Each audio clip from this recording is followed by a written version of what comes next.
Look at me and don't you cry. This is all for you and I. Blinding lights take me high. We can run but we can't hide. I know you're mine. How can I ever let you go now? I see the signs. Oh, I'll be waiting, I'll be under the neon lights. Oh, oh, I'll be watching, I'll be under the neon lights. Oh, oh, the sky is falling, it could be something. Hello Cancer. This is Inspire 2016 with your weekly tarot reading for the week commencing the 1st of May until the 7th of May 2017. The first card for you is representing, how do you feel about yourself? Your card is the King of Pentacles. You're about to reach the final fulfillment of a creative task, business venture, or investment. Through diligence, responsibility and attention to detail you have achieved great things and can finally say that you have completed your task or attained your goal. You can now enjoy all that you have accomplished and the successes you have created. You have created a richness of life, not just financially but also spiritually, which will set you up very well for the future. Whenever you need the skills to manage your day-to-day affairs competently and efficiently, you can call upon the King of Pentacles. Work hard, methodically and conscientiously. Give generously of your time and resources, because by giving you often receive more, and making more money is something that all Kings of Pentacles love to do. The King of Pentacles indicates that a methodical, planned and well thought out approach will lead you to success. Many consider the King of Pentacles to be dull and unimaginative, but this is a likely consequence of his preference to do things in the most tried and tested way. You have experimented in the past with what works best and have landed on your own methods and practices that you know will continue to work for you in the future. So, you continue down this path rather than trying new ways of doing things. You know that you have reached the height of achievement and you do not need to take any more risks. The King of Pentacles also calls on you to be pragmatic and to stay informed on practical matters.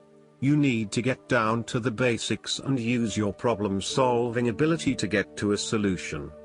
You also need to be able to leverage your various skills and resources in order to create success. This king can also play the political game well, interacting comfortably with everyone, no matter what his or her status. The second card for you is representing, what do you want most right now? Your card is the Seven of Swords. What you want most right now is doing something in secret. Hoping that you are safe and undiscovered, something goes awry and your secret is revealed to your embarrassment. This card therefore urges caution when attempting to use cunning or deception to gain an advantage over someone or something else. There is no question that there are times in life when it is necessary to act shrewdly or do something in secret. Perhaps you had to think on your feet and act in a way that was not exactly all above board. Perhaps you had to go behind other people's backs in order to manifest your desires. Perhaps you felt like you needed to cheat or take the easy way out. If acting shrewdly is something you must do, it is essential that you do this with a clear conscience and you are fully aware of the potential consequences of your actions. Taking the easy path is not always the best path, and sometimes you just have to exert a decent amount of effort to achieve what you want. You may be tempted to sneak away from a particular situation that is not working for you anymore, rather than dealing with it head-on. As you do not feel ready to deal with the issues, you are aiming for a solution where you can just escape and not have to worry about it all. Are you trying to run away from commitment, responsibility, hard work or love? You may be procrastinating, letting problems slip and become worse because you do not want to deal with them. Sometimes you just have to face what has to be faced. So, the question is this realistic? Will this escape really accomplish what you want to and need to accomplish? Will it address the fundamental issues at hand here? The likely answer is no, and it may simply be an easy way out for now. On the flip side, you also need to be very cautious and wary so that you do not become a victim of someone else's deception, betrayal, cheating and false motives. You may trust someone who then turns out to be running their own agenda, leaving you high and dry. You need to be very careful of who you trust over these coming months, as you are at risk of being taken advantage of. Look out for any sneaky behavior and trust your gut instinct about when something does not feel right or is too good to be true. Sometimes, the Seven of Swords indicates a desire to go it alone. You want to discover, investigate and solve every problem using only your own wits and resources. You may believe that you have a better chance at success if you act on your own accord, ignoring the advice or inputs of others. This approach is useful when you need to bypass an ineffectual group or assert your independence, but it can also have its limitations. You may end up feeling isolated and excluded, missing that great feeling of collaboration and synergy gained when you work with others. If you feel inclined to act alone, be sure this isolation will really work for you. The third card for you is representing your fears. Your card is the Five of Swords. You are afraid that the conflict in your life is becoming upsetting now, and you realize that there can only be losers in this battle. You now just want to put this behind you and move on. Thus, you are now more open to change. The arguing is over and you are more willing to look at the situation with fresh eyes. You are willing to lay down your sword and begin negotiating, honestly trying to arrive at a win-win solution rather than always knocking heads. A return to the Four of Swords is required, where the peace in your mind drive your thoughts and behavior, moving away from tension and conflict. This is a good time to reach out to those with whom you have recently had conflict or disagreements, and make amends. The Five of Swords can sometimes indicate conflict in your life that you have tried to walk away from but which continues to follow you. For example, there may still be an ex in your life who is making things difficult and who may be preventing you from moving on to new relationships. So long as there is conflict, tension and raw emotion at play, avoid this person or situation. Similarly, the Five of Swords can suggest that an old wound has been reopened and you are experiencing fear and tension associated with that memory. You may be particularly worried that history might repeat itself or that you could be hurt again. Aim to forgive and forget so that you can indeed move on. There may also be some residual resentment following a recent or past argument with someone close to you. You have had some very challenging and heated conversations together and you still harbor some negative emotion from these discussions. This may still be unresolved and unaddressed, and this in itself is impacting your ability to create a harmonious relationship. The Five of Swords serves as a reminder that, at times, it may be appropriate to disregard the opinions of others. Sometimes you just cannot please everyone, and unfortunately there may be some friendships lost along the way. Sadly, not everyone is going to be as accommodating of your desire to pursue your own goals, particularly if it impacts on them and their ability to live their life the way they want to. What you will have to accept is that you cannot please everyone, and there are going to be people who are annoyed that you cannot be there for them as much as in the past. The fourth card for you is representing what is going for you. Your card is the Six of Wands. You are going to achieve your goals and being publicly acknowledged for your efforts and your results. You may have recently received an award, public acclaim or acknowledgement from your peers for the work that you have done. It may even be just a pat on the back or getting praise or recognition for your work. You have harnessed your strengths and talents in order to bring about a successful outcome in your endeavors.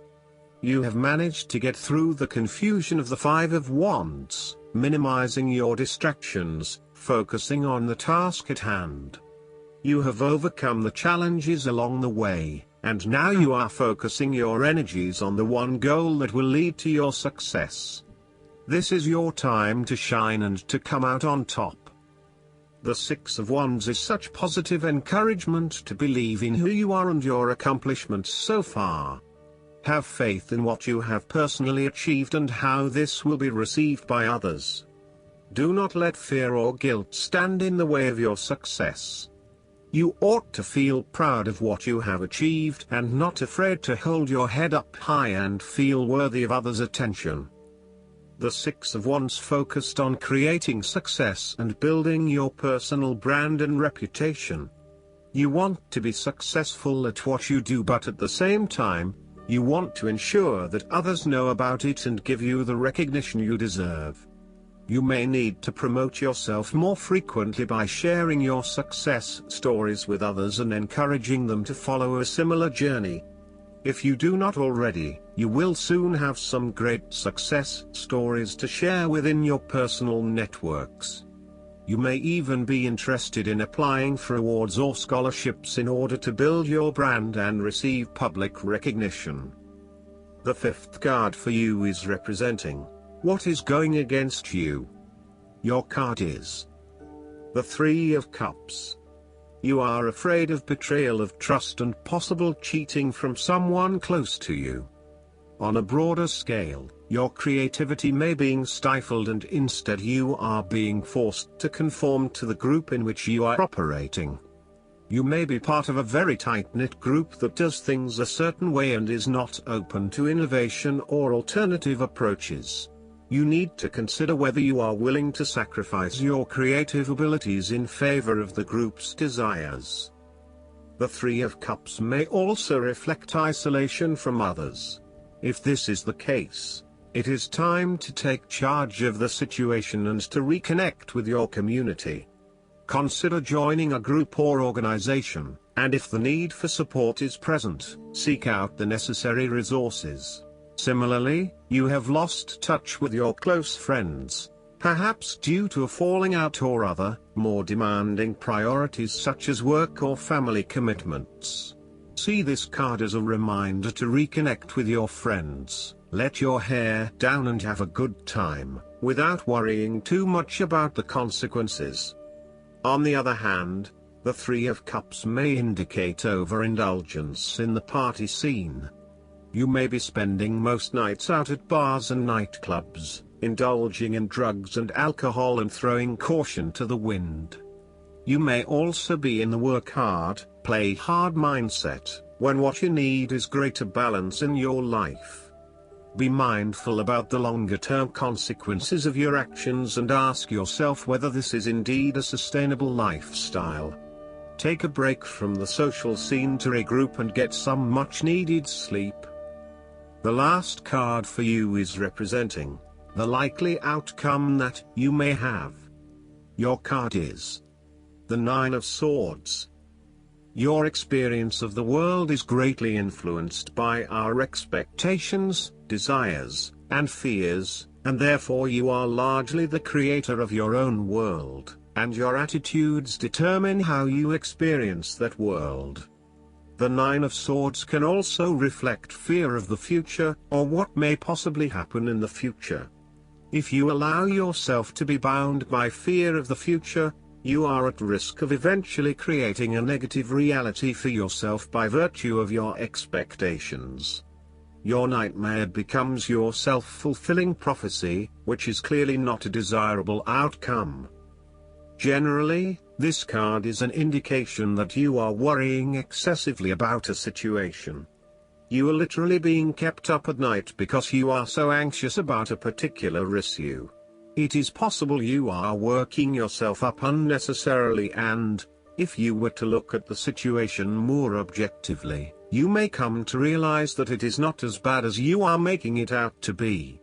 In fact, all that worry and despair is what is making it worse, so rather than fretting about it, do something to change it.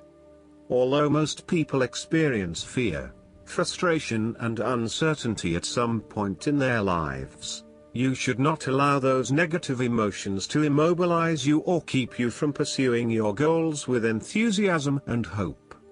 Expect at least some level of uncertainty in the future, and draw upon your inner strength to remain as flexible and adaptable to that uncertainty as possible. The Nine of Swords can also indicate that you are being incredibly hard on yourself, putting yourself down or engaging in negative self-talk. For every mistake you make, you blame yourself and become worked up and angry at yourself for messing up again. So, ask yourself why you are being so hard on yourself. How are you putting yourself down, or what is the source of your depression? What can you do to make yourself feel better? Last but not least, the guidance card for you is the Heavenly Signs. Have you been seeing a lot of butterflies lately? This card comes to you as one of many signs you're receiving from above to let you know that you're loved and watched over. Heaven frequently dispatches butterflies to signal that a passed-on loved one is happy and sending you encouragement. Additional signs may include birds, feathers, and rainbows, or something else in nature. Or your signs might involve coins, music, or other human-made items. You're asked to notice and trust these signs so that you'll feel Heaven's presence in your daily life. When you know that you're watched over and loved, you feel safer and more secure following the path of your dreams. I hope that you enjoy everything, and if you like the reading, just please click subscribe and you will get instant notifications every time we publish a new video right to your YouTube. Thanks.